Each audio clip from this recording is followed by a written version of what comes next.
வணக்கம் நண்பா. இதுவரைக்கும் எதிர்காலத்தை பற்றி எடுக்கப்பட்ட படங்கள், சயின்ஸ் ஃபிக்ஷன் மூவிஸ் எல்லாமே பார்த்திருந்தீங்கன்னா தெரியும். யாருமே நம்ம எதிர்காலத்தை பச்சை பசேர்னு செழிப்பா இருக்கிற மாதிரி எல்லாம் எடுத்திருக்க மாட்டாங்க. ஏன்னா எல்லாருக்கும் ஆல்ரெடி தெரியும் பூமியை எவ்வளவு கண்டமாக்க முடியுமோ அந்த அளவு நாசம் பண்ணிட்டு வேற ஒரு கோளுக்கு தாவி போற மாதிரி எல்லாம் படங்கள் எடுத்து வச்சிருப்பாங்க. அதேதான் உண்மையும் கூட. அப்ப இந்த வார்த்தைகள் என்விரான்மெண்டல் ஃப்ரீ, ஈகோ ஃப்ரெண்ட்லி, சுற்றுச்சூழல் பாதுகாப்பு, இந்த மாதிரி விஷயங்களுக்காக எல்லாம் எலக்ட்ரிக் பைக்ஸ் வாங்குறதுங்கிறது சரியானதா எனக்கு தெரியல. என்னுடைய கருத்துக்களை உங்களோட வெளிப்படையா பகிர்ந்து கொள்ளணும் அப்படிங்கிறதுக்காக தான் இந்த வீடியோ நான் மேக் பண்ணியிருக்கேன். ஸோ இந்த வீடியோ ஃபுல்லா பாருங்க. மற்றும் நீங்க நம்ம சேனலுக்கு புதுசா இருந்தீங்கன்னா நம்ம சேனலை சப்ஸ்கிரைப் பண்ணுங்க. பக்கத்திலே வர பெல் ஐகானை சேர்த்து கிளிக் பண்ணி ஆல்னு கொடுத்துக்கோங்க. அப்பதான் நான் போடுற இது போன்ற வீடியோக்கள் உங்களால் தொடர்ந்து பார்க்க முடியும். நம்ம வீடியோ பிடிச்சிருந்தா நம்ம வீடியோவை லைக் பண்ணி உங்க ஃப்ரெண்ட்ஸ் அண்ட் ஃபேமிலி கூட ஷேர் பண்ணுங்க. ஒரு எலக்ட்ரிக் பைக்கை மேலோட்டமா பார்க்கும்போது இல்ல அட்வர்டைஸ்மெண்ட் விளம்பரங்கள்ல பார்க்கும்போதோ இது கிரீன் எனர்ஜி அப்படின்னும் சுற்றுச்சூழலுக்கு உகந்தது அப்படின்னும், இதுவே பெட்ரோல் இன்ஜினை அதுல இருந்து புகையை வெளிப்படுத்தும், இதே எலக்ட்ரிக் பைக்ல எந்த விதமான புகையும் வெளிப்படாதுன்னு நினைப்போம். சுற்றுச்சூழலுக்கு உகந்தது அப்படின்னும் முடிவு பண்றதுக்கு இது மட்டுமே போதுமான்னு கேட்டா கிடையாது. நீங்க போன வீடியோலயே பார்த்திருப்பீங்க. அது மாதிரி வச்சுக்கிட்டா ஒரு நாளைக்கு நாம குறைஞ்சபட்சம் 20 கிலோமீட்டர் பயணம் செய்யறோம் அப்படின்னு பார்த்தா ஒரு வருஷத்துக்கு 7300 கிலோமீட்டர் பயணம் செய்வோம். அப்ப இந்த 7300 கிலோமீட்டருக்கும் எவ்வளவு கார்பன் டை ஆக்சைடு வெளியில வருது அப்படின்னு பார்ப்போம். இந்த அளவை கால்குலேட் அதாவது கணக்கிட PS6 ஸ்டாண்டர்ட் அப்படிங்கறத படி கவர்மெண்ட் ரூல் படி நம்ம பண்ணுவோம். ஒரு டூ வீலருடைய எமிஷன் வெளிப்படும் கார்பன் டை ஆக்சைடோட அளவு ஒரு கிராம் ஒரு கிலோமீட்டரை தாண்டக்கூடாது. அதாவது விளக்கமா சொல்லணும்னா, நம்ம ஒரு வண்டியை ஓட்டும் போது ஒரு கிலோமீட்டர் நம்ம அந்த வண்டியை ஓட்டுறீங்கன்னா அதுல இருந்து வெளிப்படுற கார்பன் டை ஆக்சைடோட அளவு ஒரு கிராம தாண்டக்கூடாது. அப்படி அது அந்த அளவை தாண்டுனா அது BS6 ஸ்டாண்டர்டோட கேட்டகரியில வராது. நம்ம ரோட்ல போற எல்லா வண்டிகளும் BS6 ஸ்டாண்டர்ட் கேட்டகரியில வருமானு கேட்டா கிடையவே கிடையாது. அப்ப நம்ம ஒரு கிராம் கார்பன் டை ஆக்சைடோட அளவை கணக்குல எடுத்துக்க முடியாது. அதுக்கு முன்னாடி இருக்கிறது BS4, BS3, BS2, BS1 இது மாதிரி ஸ்டாண்டர்ட் பத்தி நம்ம பார்த்தோம்னா டோட்டலா கணக்கு பண்ணா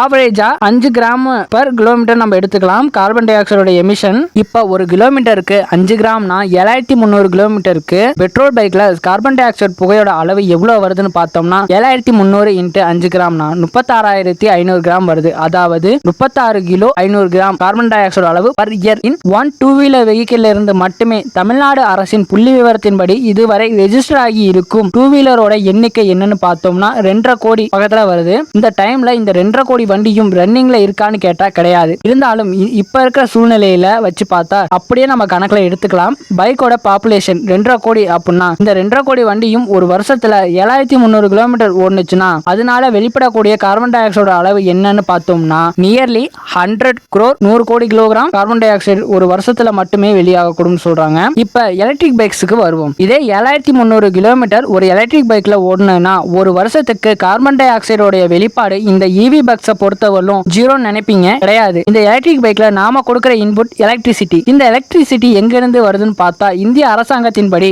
60% நிலக்கரியில இருந்து கோல்ல இருந்து மட்டுமே வருதுன்னு சொல்றாங்க. இந்தியாவில் இந்த நிலக்கரியை எரிச்சு அதுல இருந்து தண்ணியை சூடு பண்ணி சூடான அந்த ஆவியை டர்பைன்ல கொடுத்து சுழற்றி நாம எலக்ட்ரிசிட்டியை ஜெனரேட் பண்றோம். இந்த நிலக்கரியை எரிக்கும் போது அதுல இருந்து நிறைய கார்பன் டை ஆக்சைடு வெளியில வருதுன்னு சொல்றாங்க. எவ்வளவு கார்பன் டை ஆக்சைடு வெளிப்படுதுன்னு பார்த்தா அதுக்குன்னு கவர்மெண்ட் லிஸ்ட் கொடுத்திருக்காங்க. அதை பார்ப்போம். எலக்ட்ரிசிட்டி ஜெனரேட் பண்றதுக்கு ஏத்த மாதிரி கார்பன் டை ஆக்சைடோட அளவும் மாறுபடும். இதுல 1.7 இருந்து 0.5 வரை கொடுத்திருக்காங்க. இது என்னன்னு பார்த்தா கிலோகிராம். ஒரு கிலோவாட் ஹவர் என்ற நம்ம யூஸ் பண்ற ஒரு யூனிட் கரண்டோட அளவுக்கு எவ்வளவு கார்பன் டை ஆக்சைடு வெளில வருதுன்னு கொடுத்திருக்காங்க. 1.1 கிலோகிராம் அளவு கார்பன் டை ஆக்சைடு ஒரு யூனிட் தயாரிக்க வெளிவருது அப்படின்னு சொல்லியிருக்காங்க. இந்த எலக்ட்ரிக் பைக்கை பொறுத்தவரை இந்த 7300 கிலோமீட்டர் ஓட்டுறதுக்கு எவ்வளவு யூனிட் எலக்ட்ரிசிட்டி தேவைப்படும் அப்படிங்கறத போன வீடியோலயே நான் சொல்லியிருக்கேன். சோ அந்த வீடியோ லிங்க் கீழே டிஸ்கிரிப்ஷன்ல கொடுத்திருக்கேன், மறக்காம செக் பண்ணி பாருங்க. அதாவது ஒரு யூனிட்டுக்கு ஒரு கிலோமீட்டர் நம்ம ஓட்டும் போது எவ்வளவு கார்பன் டை ஆக்சைடு வெளிவருதுன்னு பார்த்தா ஒரு கிலோமீட்டர் நம்ம ஓட்டும் போது ஒரு யூனிட்டுக்கு 1 கிலோகிராம் கார்பன் டை ஆக்சைடு வெளியில வருது அப்படின்னு வச்சுக்கிட்டா 488 கிலோமீட்டருக்கு 488 கிலோகிராம் அளவுக்கு கார்பன் டை ஆக்சைடு வெளியாகுது. உடனே இப்ப நீங்க என்கிட்ட கேட்கலாம் 60% மட்டும் தானே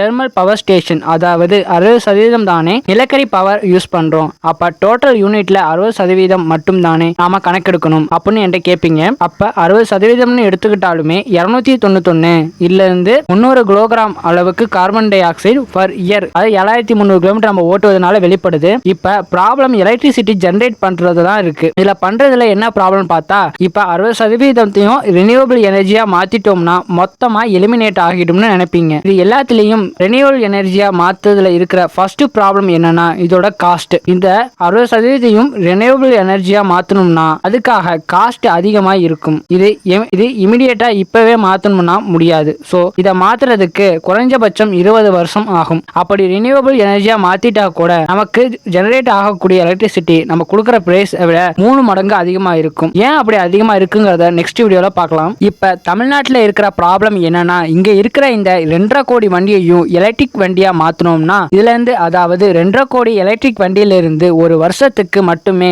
727 கோடி அளவுக்கு கார்பன் டை ஆக்சைடு வெளியாகும். இப்ப வாங்க நாம பெட்ரோல் இன்ஜின்ல என்னன்னு பார்த்தோம்னா நியர்லி 100 கோடி தான் கிலோகிராம் தான் கார்பன் டை ஆக்சைடு வெளிப்படுதுன்னு பார்த்தோம். அதே இந்த எலக்ட்ரிக் பைக்ல கம்பேர் பண்ணிட்டா 7 மடங்கு அதிகமா இருக்கு. அடுத்த பிரச்சனைக்கு வருவோம்.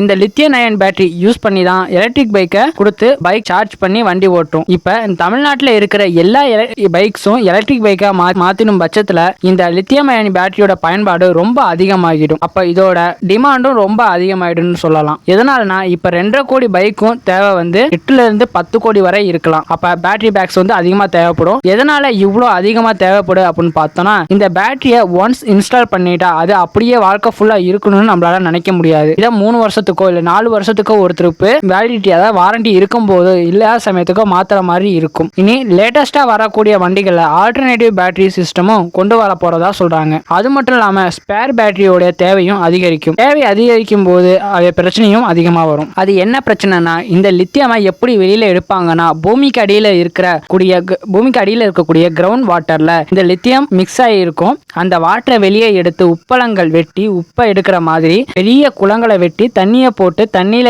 எவாபரேட் ஆகி போன பிறகு அதுல இருக்கிற உப்பிலிருந்து பிரித்தெடுக்கக்கூடியதுதான் இந்த லித்தியம் அப்படிங்கிறது. இது ஒன்றும் பெரிய ப்ராசஸ் இல்லையே, நாம எப்பயும் போல உப்பு எடுக்கிற மாதிரி தானே நினைச்சிருப்பீங்க.